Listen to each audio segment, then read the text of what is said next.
Seterusnya, majlis mempersilakan pemidato ke-6 kita dari Terengganu, Saudari Nur Intan Liana alias dari SMK Sultan Ismail II.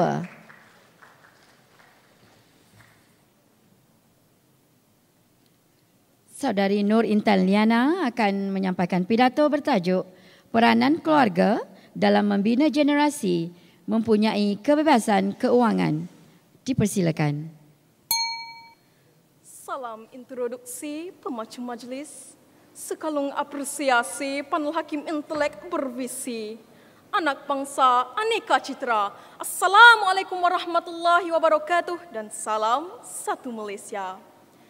Cendekiawan mendefinisikan kebebasan kewangan sebagai kebolehan membelanjakan wang untuk menampung kehidupan dengan bebas tanpa sebarang kekangan walaupun individu tersebut sudah bersara.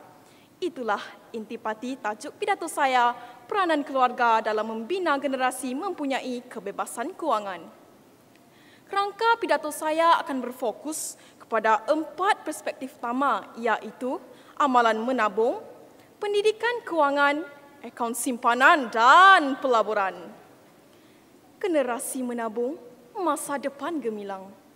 Premis perdana saya, amalan menabung menjamin kesejahteraan.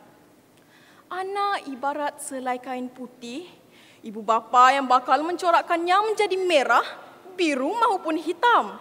Keluarga merupakan institusi tertua yang menentukan arah dan hala tuju kejayaan seseorang. Amalan menabung perlu bermula secara berdikit-dikit dan dari awal usia. Ibu bapa memainkan peranan penting. Bak kata pepatah, kalau hendak melentur buluh, biarlah dari rebungnya. Dengan berbuat demikian, anak-anak diajar tentang perancangan masa hadapan. Sekiranya ibu bapa menabung RM1 sehari sejak anak ini berusia setahun, nescaya tabungan terkumpul berjumlah RM2.190 pada hari lahirnya yang ke-7. Anak-anak yang pandai berjimat cermat mampu menambahkan tabungannya kerana asal ditugal adalah benih. Harapan ibu bapa dan keluarga tidak lain melainkan amalan ini akan menjadi kebiasaan sehingga dewasa dan selamanya. Realitinya, amalan menabung dianggap seperti adat diisi, janji dilabuh. Adat dipakai baru, kain dipakai usang. Generasi pendidikan, modal insan terbilang. Meniti kehidupan yang bertunjang kerana itu materialistik, generasi pelajar perlu memahami kemaslahatan wang. Justru, hujah kedua saya, pendidikan kewangan asas perancangan kewangan. Perancangan kewangan menyumbang kepada pengetahuan tentang wang dan kewangan. Keperitan ibu bapa bekerja siang dan malam bagai lebah mengumpulkan madu perlu disedari oleh generasi muda. Ibu bapa dan keluarga berperanan mendirikan medium melatih anak-anak merancang kewangan. Anak-anak perlu didedahkan dengan pengetahuan tentang aliran tunai dalam hidup. Formula yang perlu diamalkan ialah wang saku sama dengan tabungan tambah belanja.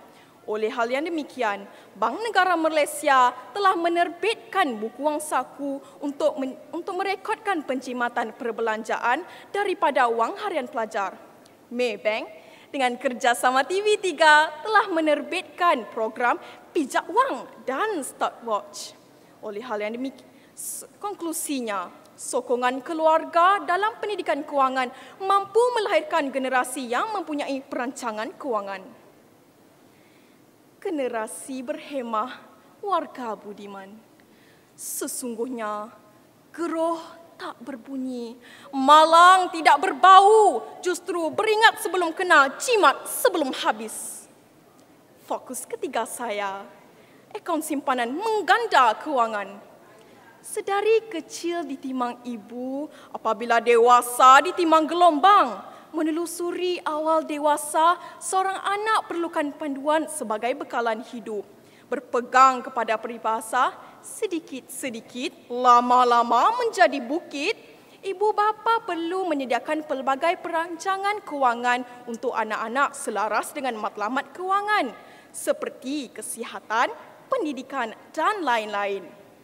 Ibu bapa juga boleh membuka akaun simpanan tabung haji, akaun skim simpanan pendidikan nasional SSPN dan pelbagai pilihan akaun lain seperti akaun Nuri, akaun Taufir, akaun Al-Madiah dan akaun Yippee di Maybank. Akaun simpanan memberikan pulangan yang stabil sambil mengekalkan jumlah pokok simpanan.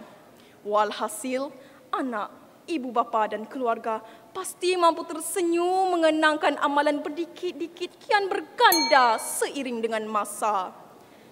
Generasi pelabur generasi satu Malaysia. Pelaburan bijak mampu menjana kelestarian hidup. Demikian fokus terakhir saya. Merujuk kepada kes Muflis Jabatan Insolvensi Malaysia bagi tempoh 2005 hingga Mei 2010. Seramai 80,348 orang telah disenarai muflis. Pinjaman peribadi dan kad kredit begitu sinonim dengan kehidupan masyarakat. Generasi yang pandai mengaplikasikan pendidikan kewangan pasti dapat menguruskan kewangan dengan lebih arif.